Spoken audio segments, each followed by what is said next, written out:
ఈ ఊరి పేరు పల్లం అండి. గోలేడు ధర్మారావు నా పేరే. ఈ వరకు అంతా గట్టి కొంపానండి. తొంట్లాట ఎలా అండి 96 తుఫాను కూడా నీరు రాలేదండి. నీరు రాలేదు కానీ జనం నట్టపోయారు.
అందరికీ నమస్కారం. మీరు చూస్తున్నారు మన విలేజ్ వ్యూ ఛానల్.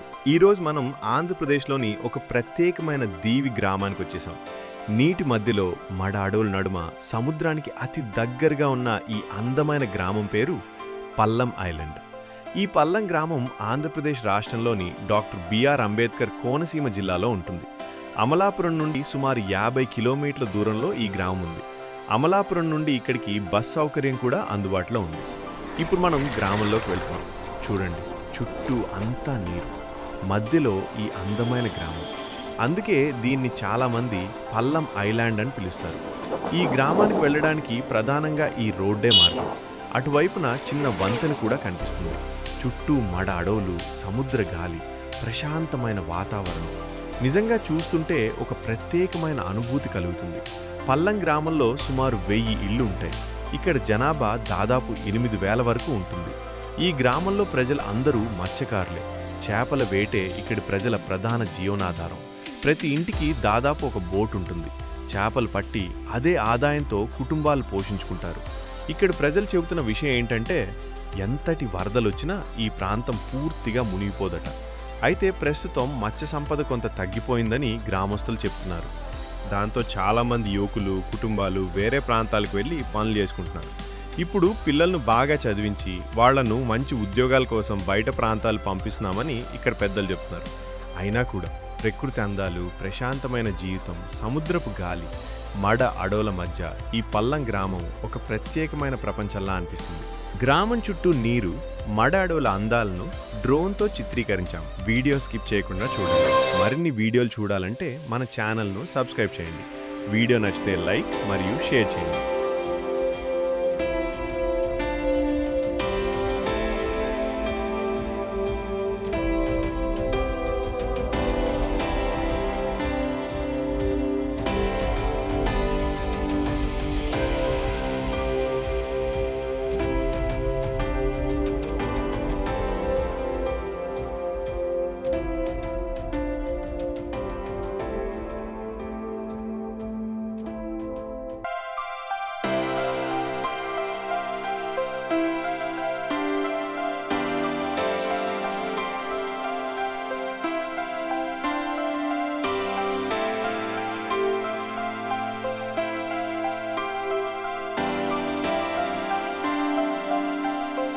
ఇదే సెంటర్ అండి. వెళ్ళాలంటే సందులు లోడ్లు ఉన్నాయి. మీరు ఎక్కడ తిరిగినా ఇలా వచ్చి ఇదే లోటు మళ్ళీ కట్టితే ఇంకా గోదావరి మీద రైలు చేపలు వలసలు వెళ్ళిపోతున్నారంటే పల్లెరకు లేక ఇలాగ వలసలు వెళ్ళిపోతున్నారు. బయటకు వెళ్ళిపోతున్నారు. లేదా కిటకిటలాడుతూ ఉండేది. సరే ఊర్లో జనం లేరండి, ఏట లేక వెళ్ళిపోయారు. ఏమైనా ఉన్న వాళ్ళు, ఎకరాలు ఉన్న వాళ్ళు ఆ ఏళ్ళకి తెచ్చుకుంటే తిన్నట్టు ఇప్పుడు తెచ్చినన్న ఇక్కడ 2 రోజులకి సరి వస్తుందండి. కొలే వాటర్ మాత్రం చాలా ఇబ్బంది అండి బాబు. ఏటలు లేవు, జనం వలసలు వెళ్ళిపోతున్నారు, బయటకు వెళ్ళిపోతున్నారండి.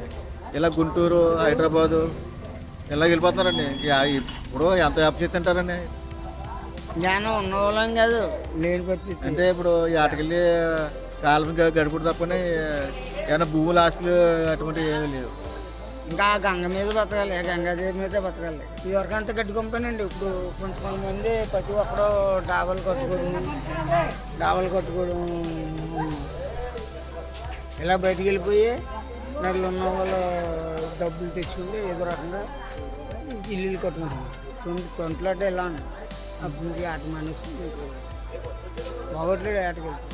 ఇది వరకు అంటే చదువు లేదు, ఏమీ లేదు, అడుగులో బతినట్టే ఇది వరకు అయితే. ఇప్పుడంటే చదివించుకుంటున్నారు పిల్లల్ని. ఎంత కూలేనుడైనా బయటికి పంపించుకుంటే చదివించుకుంటున్నారు. మాకు 5 పిల్లలండి, 3 ఆడవాళ్ళు, 2 కుర్రోళ్ళు, నాకు 2 తొంటలాట.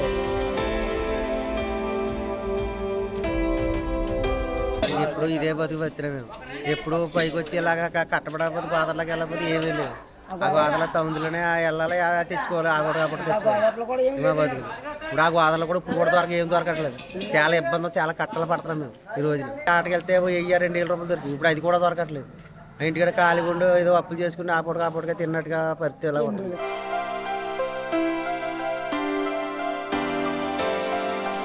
దాకా చిన్నప్పుడు కష్టపడ్డానండి. ఆ గవర్నమెంట్ వాళ్ళు ఇచ్చిన డబ్బులే తింటున్నాను, 4000 ఇస్తున్నారు. చిన్నప్పుడు నుంచి తల్లి తండ్రి లేకుండా కష్టపడ్డానండి. మచిలీపట్నం వెళ్ళి 20 సంవత్సరాలు చేశానండి బోట్ మీద.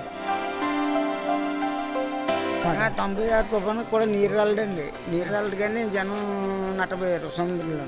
సముద్ర వారిని ఉన్నవాళ్ళు ఉన్న వాళ్ళు చచ్చిపోయారు. వాటర్ ఫెసిలిటీస్ ఉండదండి. మెయిన్ డ్రైనేజ్ సిస్టమ్ లేదు, రోడ్డు విధానం లేదు. ఇప్పుడు వంతులు ఉన్నాయండి, 1 వే వంతులండి. ఒకటి వెళ్తే ఇంకోటి అక్కడ రావాల్సిందే.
అందమైన గ్రామాల గురించి మరిన్ని వీడియోలు చూడాలంటే మన ఛానల్ను సబ్స్క్రైబ్ చేయండి.